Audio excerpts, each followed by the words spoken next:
الرحمن۔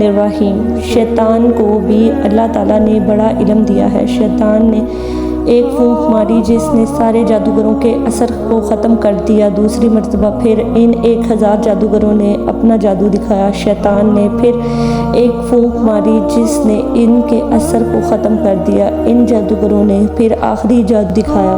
شیطان نے پھر ایک پھونک ماری اور ہنس کر کہنے لگا، تم اگر ایسے 1000 جادو بھی دکھاؤ تو میرا کچھ بگڑ نہیں سکنے والا نہیں، سب ہوا میں تحلیل ہو جائے گا۔ اے فرعون، یاد رکھ مجھے اللہ تعالیٰ نے ایسی چیزیں عطا فرمائی، لیکن پھر بھی اللہ تعالیٰ نے مجھے اپنا محبوب نہیں بنایا اور مجھے اپنا فرما بردار بندہ ماننے سے انکار کر دیا، تو خدا کا نافرمان ہے تو رب کیسے ہو سکتا ہے؟ علماء کرام اس واقعے کے بعد لکھتے ہیں کہ انسان اگر خدا کی نافرمانی شہوت کی وجہ سے کرے تو اس کا گناہ اللہ تعالیٰ معاف فرما دیتے ہیں۔